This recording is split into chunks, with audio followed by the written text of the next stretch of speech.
2021년 이제 마지막 시간들인데요. 작년 20년과 21년 올해 우리는 지금까지 한 번도 겪어보지 못했던 그런 길을 걸어왔습니다.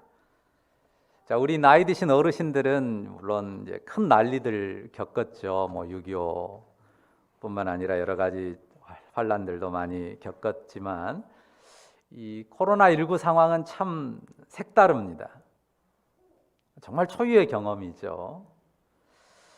그래도 오늘 우리가 성탄절 감사 예배로 이 자리에 앉았습니다.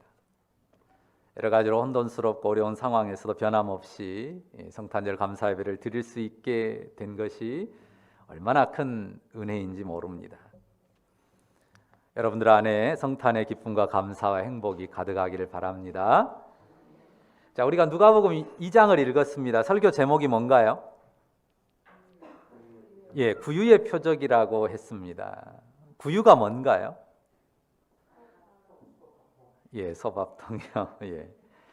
제가 찾아보니까 구유가 한자 말이 아니고 순 한글인 것 같아요. 한자로 표기가 안 되더라고요. 더 쉬운 말로 하면 여물통입니다. 요즘 현대의 축산 시스템에서는 볼 수 없는 거죠. 그런데 예전에 시골 집들에는 하나씩 여물통이 있었습니다. 소나 말이나 돼지나 그 먹이를 담아놓는 이 짐승들의 이제 커다란, 쉽게 말하면 짐승들의 커다란 밥그릇입니다. 짚을 썰어 놓은 것이나 마른 풀들을 여기에 가득 담아 놓으면 소나 말이나 또 돼지나 이런 것들이, 돼지는 좀 다른 내용물이겠지만요, 그 여물 구유에서 먹이를 먹습니다. 그러니까 당시 예루살렘의 상황으로 보면 거기는 대부분 아마 이 나귀나 양들을 두고 그 먹이통으로 사용했던 구유였을 것으로 보입니다. 오늘 우리가 생각하는 건 뭡니까? 자, 하나님의 약속을 따라서 세상의 구주가 탄생하시는데 그 탄생한 아기가 어디에 누이셨어요? 구유에 누였습니다. 성탄절의 아주 낭만적인 이미지죠. 구유에 누인 아기. 물론 요즘에는 이 결혼 또 출산 이것 자체에 관심이 없는 여성들도 꽤 있어요. 그런 가운데서도 여전히 그 아기 낳기를 사모하고 또 기쁨으로 아이를 낳는 분들 많습니다. 그런데 이런 장면을 혹시 보셨는지 모르겠어요. 아기를 낳고 그 품에 안고 눈물을 흘리는 그런 엄마의 모습 혹시 보신 적 있으세요? 그런 엄마들이 있습니다. 아이를 낳아가지고 품에 안고 그 안았는데 그냥 눈물을 흘리는 분들이 있어요. 눈물을 쏟는 이유가 다양하더라고요. 어떤 산모는 너무 미안해서, 아기에게 너무 미안해서 울었대. 뭐가 그렇게 미안했는지 모르겠어요. 또 어떤 엄마는 그 아기가 너무 사랑스럽고 그렇게 잘 태어나 준 것이 너무 대견스러워서 눈물을 흘렸다는 엄마도 있습니다. 또 어떤 엄마는요, 자기가 아기 낳을 때는 울고 말고 할 정신도 없었고 울지도 않았대요. 그런데 TV 보면서 TV에 장보리 엄마인가요? 하여튼 이 아기 낳고 우는 그 모습을 보고 너무 자기 감정이 이입돼 가지고 막 펑펑 울었다는 그런 사연도 들어봤습니다. 어떻든 이 아이를 낳은 산모들의 공통된 마음이 있어요. 그 공통된 마음은 뭘까요? 자기가 낳은 아이에게 정말 잘해주고 싶은 마음. 그게 산모들의 공통적인 마음의 간절함입니다. 근데 옛날 엄마들은 그게 어려웠어요. 삶이 너무 힘겨웠죠. 우리 정병욱 선생님께서 가끔 하시는 말씀이 있는 것처럼요. 자기 할머니는 밭에서 일하다가 아기 낳았다고 그런 말씀 종종 하시잖아요. 옛날 어머니들은 그랬어요. 우리 이정희 권사님도 보름날 밭에 가서 일하고 보름 나물 하다가 우리 방현자 사모님 낳거든요. 이렇게 옛날에는 정말 우리 어머니 시대에는 너무너무 어렵게 아이들을 낳습니다. 그리고 아이 낳고도 곧바로 물 깃고 빨래하고 밥 짓고 집안 살림살이를 해야 되는 그런 시절이 있었어요. 낳은 아기에게 좋은 것 해주고 싶지만 줄 게 없어서 쓰린 마음 움켜쥐면서 우리 할머니 세대의 어머니들은 정말 힘든 세월을 살았습니다. 자, 본문의 마리아는 어떨까요? 마리아도 그런 수준이거나 그 수준 이상이죠. 아이를 낳았는데 누일 자리마저 마땅치 않아서 그냥 그래도 조금 더 나아 보이는 이 땅바닥이 아닌 조금 이 구유, 이 요람 역할을 할 수 있는 구유, 거기에다가 이제 요를 깔고 아이를 누인 것입니다. 아이를 바라보는 어미의 마음, 정말 미안하고 안쓰러운 마음이 가득했을 것 같습니다. 자, 생각을 해보세요. 마리아와 요셉이 낳은 아기를 구유에 누였다. 왜 구유에 누였습니까? 1번, 하나님이 그렇게 하라고 말씀하셨다. 2번, 자기들이 어떤 의도를 가지고 그렇게 했다. 3번, 정말 가난하고 형편이 안 돼서 그렇게 했다. 몇 번이에요? 당연히 3번이죠. 하나님이 그렇게 하라고 말씀하신 것도 아니에요. 만약에 하나님 그렇게 하라고 말씀하신 말씀을 천사를 통해 들었다면 순종하는 기쁨, 하나님 이렇게 하라고 하셨으니까 나는 따른다 하는 그런 마음의 기쁨과 보람이라도 있겠지요. 또 자신들이 어떤 의도를 가지고 그렇게 했다면 그 의도를 따라 하는 것 때문에 마음의 평안함이 있을 거예요. 근데 어쩔 수 없어서 이렇게 하는 거예요. 따뜻한 자리, 안락한 요람 없으니까 이렇게 서글프게 구유에 누인 것입니다. 그 7절에 그 이유가 분명히 나오잖아요. 여관에 있을 곳이 없음이라. 여관에 있을 곳이 없어서 그저 양, 나귀 이런 것들이 쉬고 먹이를 먹는 구유가 있는 그곳에 머물 수밖에 없었다고 하는 거죠.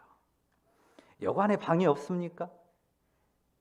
아무리 없는 그 여관에 방이 없는데도요, 그냥 큰 돈 넣으면 방이 다 생겨요. 안 그런가요? 정말 이 요셉이나 마리아가 돈이 많아가지고 이 금화 탁 몇 개씩 내주면서 방 좀 비워달라 하면 누구라도 비워줄 수 있습니다. 그런데 가난한 형편이고 돈이 없어서 방을 만들 수가 없었던 거죠. 그러니 짐승들이 머무는 곳 한켠에 자리를 만들고 아이를 낳고 거기 구유에, 마른 구유 위에 강보를 싸서 뉘었던 것입니다. 정말 애처로운 장면이 아닐 수 없습니다. 모든 것을 떠나서 그냥 엄마의 입장에서 생각을 해보십시오. 이런 현실에서 누가 행복하다, 즐겁다 느낄 수가 있겠습니까? 근데 이런 생각이 들더라고요. 이런 상황에서도요, 정말 어쩌면 서글프고 너무나 초라하고 자신이 비참해 보이는 그런 상황에서도요, 부족하지 않은 거 있어요. 그게 뭘까요? 엄마로서 아기를 향한 애정. 그것은 그 상황이 얼마나 열악하든 상황이 얼마나 힘겹든 간에 그것은 부족하지 않습니다. 또 한 가지요. 그 아기와 산모를 바라보는 아비의 눈길, 거기 담긴 사랑. 그거는 가난한 형편이 막을 수 있나요? 형편은 어려울 수 있어요. 너무 비참할 수도 있습니다. 하지만 거기에서 그 부모 마음에, 어미 마음에, 아비 마음에 흐르는 사랑, 그것은 어느 무엇도 막을 수가 없다고 하는 사실을 우리는 반드시 기억해야 합니다. 그리고 또 있습니다. 정말 물리칠 수 없는 것. 그것은 이 초라한 형편에서 태어나도 그 탄생하는 그 아기가 품고 있는 생명과 빛, 그것은 그 환경이 막아낼 수 없고 그 환경 때문에 물리쳐지지 않는 것이라고 하는 사실이에요. 더 정확하게 말하면 이 아기를 통해서 하나님이 가진 섭리, 이 아이를 통해서 죄와 사망 권세를 깨뜨리려고 하는 하나님의 섭리, 그것은 어때요? 구유의 누인이 초라한 출산의 현실이 막을 수 있습니까? 아니죠. 하나님의 구원 섭리는 어떤 초라한 형편과 처지도 그것을 막아설 수가 없다고 하는 사실을 봐야 됩니다. 우리는 늘 보이지 않는 것을 보려고 애써야 돼요.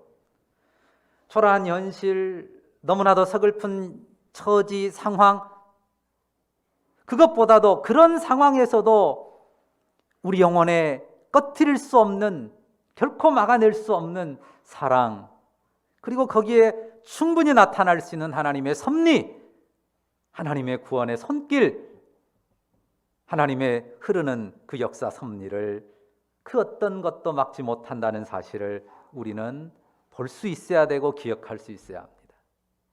믿으십니까? 갓난아이를 구유에 누인 정말 형편없는 처지입니다. 하나님이 명하신 것이라면 순종이라는 의미라도 있겠는데 자신들이 어떤 의도를 가지고 주도적으로 행한 일이 아닙니다. 마지못해서 어쩔 수 없어서 수동적으로, 가난하고 형편이 안 돼서 어쩔 수 없이 아이를 구유에 누인 그런 서글픈 현실입니다. 그런데 하나님께서는 이 구유로 매우 중요한 사인을 삼으셨어요.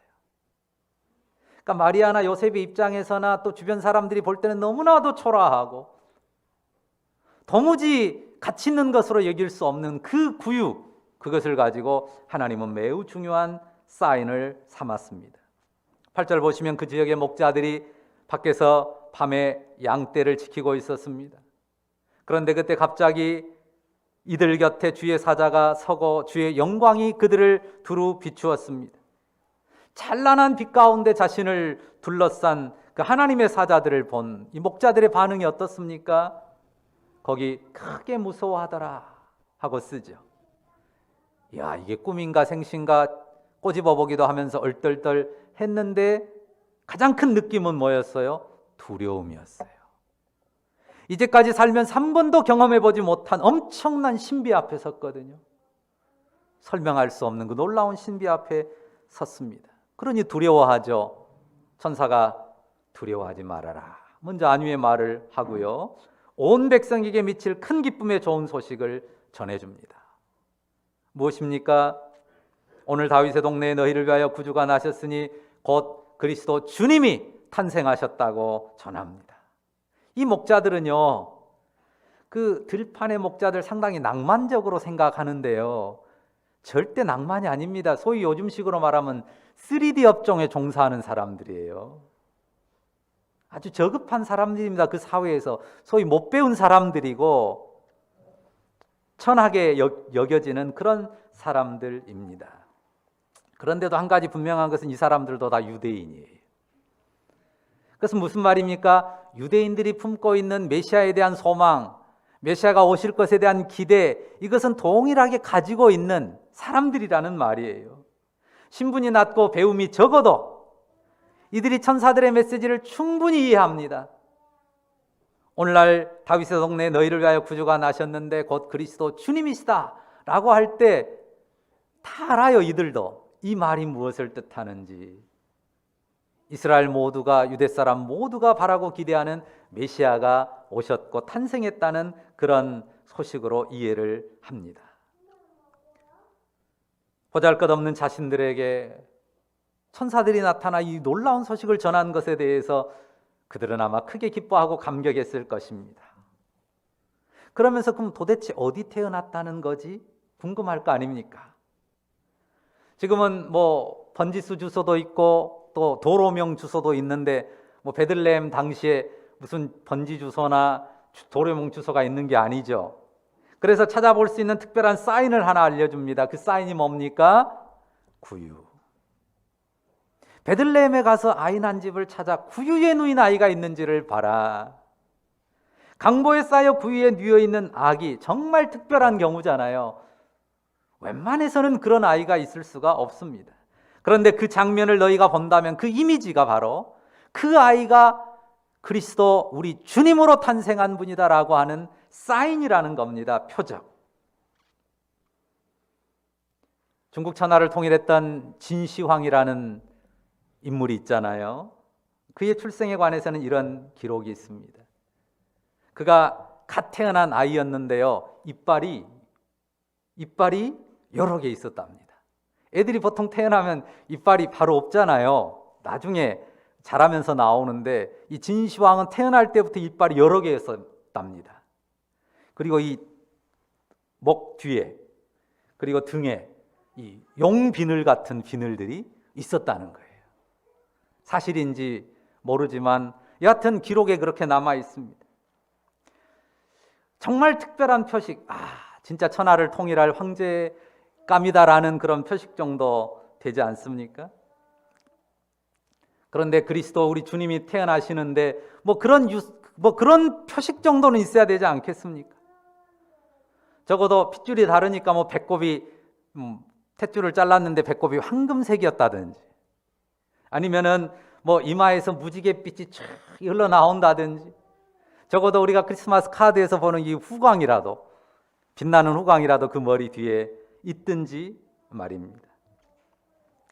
그런데 그리스도라고 하는 정말 세상을 구원할 하나님의 구원자라고 하는 어떤 그런 영롱한 사인은 없어요. 뭐만 있어요?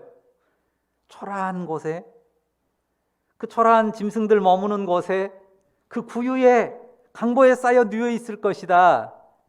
그림으로 우리가 멋지게 그릴 때는 낭만적이지만은 절대 낭만적인 그림이 아닙니다. 초라함 그 자체예요. 그런데 강보에 쌓여 구유에 누워 있는 그 아이가 그리스도라고 하는 사실이고, 그것이 그가 그리스도라는 표적이라는 것입니다. 그러니까요, 가장 초라한 것으로 가장 위대한 것의 표적을 삼으셨어요. 하나님께서 가장 초라한 것으로 가장 위대한 것의 표적을 삼으셨단 말입니다. 이유가 뭡니까?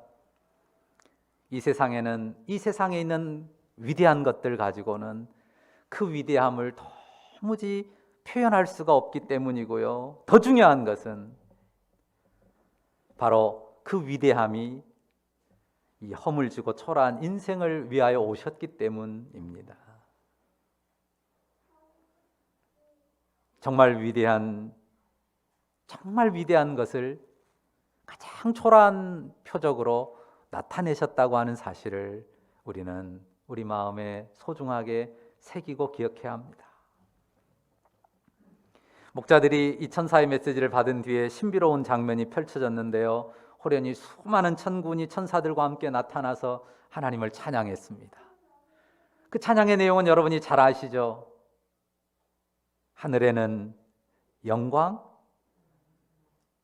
땅에서는 평화. 하나님께 영광, 사람들에게 평화. 하나님께 영광, 사람들 중에 평화. 이것을 노래했겠죠. 가사가 이제 우리가 그 합창 같은 거 보면 이 단순한 가사를 사부로 앞뒤 이렇게 노래하잖아요. 그런 식으로 이 천군 천사들이 정말 아름답게 노래를 했을 것입니다. 그리스도의 탄생의 의미를 노래했는데요, 그것은 딱 두 마디, 하나님께 영광, 사람들 중에 평화입니다. 그리스도의 나심이 어떻게 하나님께 영광이 되고 사람들 중에는 평화가 됩니까? 그게 어디에 답이 들어있어요? 구유의 표적. 구유로 표적을 삼은 거기에 답이 들어있습니다. 지극히 높으신 하나님의 아들이 사람으로, 그리고 가장 낮은 자리에 임하시기 때문에, 그리고 그 자리에서 하나님과 사람 사이를 가로막는 죄의 짐을 깨뜨리시기 때문에 그의 태어남과 그의 사역이, 그의 죽음이 하나님께는 영광이 되고 또 사람들 가운데는 평화의 소식이 되는 것입니다. 거듭 말씀드리지만 베들레헴의 구유는 하나의 낭만이 아닙니다. 그 초라한 구유로 그리스도의 표적을 삼으신 하나님의 섭리는 참으로 놀랍습니다. 구유를 통해서 죄와 어둠에 속한 세상, 초라한 인생들을 긍휼히 여기시는 하나님의 은혜를 보여주십니다. 그런 인생과 함께 하시고 그런 인생들을 구원하시는 하나님의 은혜를 보여줍니다. 서글프고 가난한 식민지 백성의 고난의 현실입니다. 그 가운데서도 하나님은 당신의 놀라운 구원 역사를 이루어 가시고 그 구원 역사를 이루어 가시는 섭리를 보여주신 것입니다. 오늘 구유의 표적이란 제목으로 말씀을 드리는데요. 우리가 보려고 하는 표적이 뭡니까? 여러분, 어떤 표적을 보기를 원하세요? 아이 낳는 데서 표적을 본다면 황금요람에 뉘었다거나 또 아니면 뭔가 빼어나고 화려한 것, 그런 것들이 나타나야 적어도 하나님이 일하신 게 아니냐, 하나님이 일하신다면 이런 정도는 드러나야 되지 않느냐, 그런 표적을 찾는 우리의 마음들은 아닙니까? 아마 제가 목자들의 입장에서 한번 생각을 해봤어요. 그냥 얼떨결에 정말 두려웠다가 천사들의 위안을 받고 천사의 메시지를 받고 참 하늘의 그 영광스러운 찬양을 듣고 베들레헴으로 이제 가는데요. 이런 생각하지 않았을까요? 왜 영광의 구주께서 태어나시는데 초라하게 구유에 누이시지? 처음에 말할 때는 그냥 모르고 생각 없이 들었다가 가면서 왜 구유지? 영광의 구주께서 왜 구유에 누이신다는 거지? 왕궁도 아니고 왕궁의 황금요람도 아니고 거기에 누여도 부족하실 것 같은 그리스도이신데 왜 말이에요? 그런 의문을 가지고 가지 않았을까 싶습니다. 사람들은 대부분 하나님의 표적을 뭔가 돋보이는 화려한 것에서 찾으려 합니다. 그런데요, 하나님 구원 역사의 가장 위대한 일이 시작되는 순간이란 말이에요. 하나님의 역사가 에덴에서부터 쭉 이어오면서 하나님의 아들이 세상에 오실 것을 목표하고 이어져 왔습니다. 하나님의 구원 역사의 가장 중요한 역사가 이루어지는 순간이란 말입니다. 그런데 가장 보잘것없고 초라한 자리에 태어난 그것으로 그리스도 되는 표적을 삼으셨다고 하는 사실, 우리가 잊지 않아야 됩니다. 그리고 그뿐만이 아니잖아요. 그리스도께서 구원의 결정적인, 이 구원을 이루신 결정적인 표적 역시 무엇입니까? 그것도 이 구유하고 같아요. 성분이 같죠. 구유도 대부분 나무로 만들었단 말입니다. 그리스도 구원의 결정적인 표적 역시 나무로 만든 거예요. 뭡니까? 십자가지 않습니까? 그 시작이 나무로 만든 구유였고 그 끝도 나무로 만든 십자가였습니다.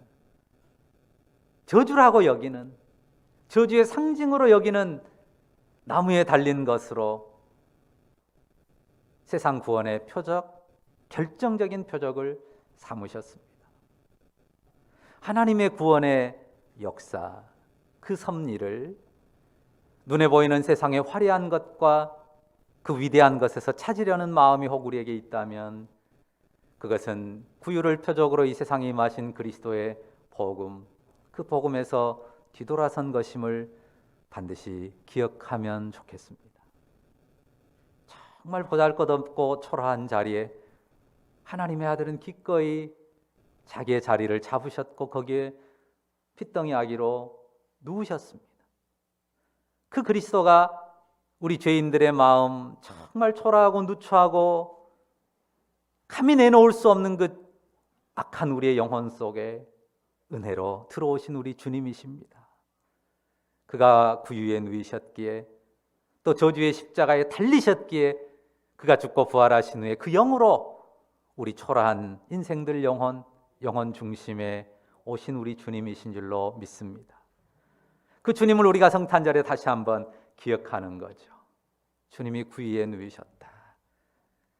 그것이 우리 구원의 표징이고 표적이라고 하는 사실, 사인이라고 하는 사실을 꼭 마음에 기억하시면서요, 화려하고 위대한 것으로 자신의 삶에 하나님이 함께 하시는 은혜의 표적을 삼으려고 하지 말고 혹 초라할지라도, 홍두추할지라도 거기에서 하나님의 사랑, 그 은혜를 담고 그 은혜를 따라 살아가는 것으로 하나님이 함께 하시는 그 임마누엘의 표징을 삼고 살아갈 줄 아는 그런 우리 모두가 다 되면 좋겠고요.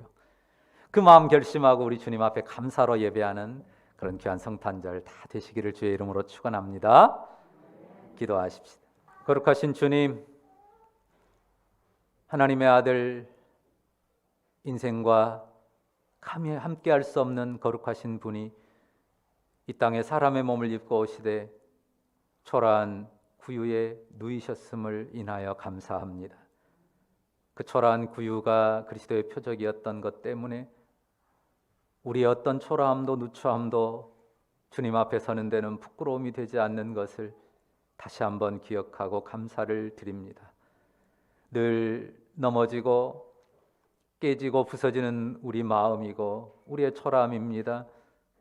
그러나 그런 초라한 인생 가운데 낮아져 오신 우리 주님이 우리를 내치거나 버리지 아니하시고 나무 구유 위에 누이셨던 그 주님이 나무 십자가에서 쏟으신 피로 우리를 긍휼히 여기시며 싸매시고 속량하시는 우리 주님이 되심을 믿고 감사를 드립니다. 그 주님을 바라보면서 아버지 하나님, 그 주님을 우리가 바라보면서 이 구유의 표적, 십자가의 표적을 우리 영혼에 깊이 새기고 우리 주님 처하시는 그곳에 기꺼이 발걸음 내디뎌 나아가는 우리가 되게 하여 주시옵소서. 화려한 왕궁을 향하고 황금 요람을 향하는 우리 어리석음을 제하시고 우리 주님의 구유, 그 십자가의 자리를 오히려 기꺼이 우리 주님과 동행함으로 나아가려고 하는 우리 모두가 되게 하여 주옵소서. 이 구유의 은총이, 이 구유에 내렸던 성육신의 은총이 이 땅 만민 가운데 잘 전파되도록 수종드는 우리 모두가 되게 하여 주옵소서. 감사드립니다. 우리 성도들이 2021년을 마무리하는 때에 더더욱이 성탄의 은혜, 구유에 누이신 우리 주님의 그 낮아지심의 은혜가 그 영혼에 가득하도록, 그리하여 기쁨과 감사가 충만하도록 역사하여 주옵소서. 감사드립니다. 주 예수님의 이름으로 기도합니다. 아멘.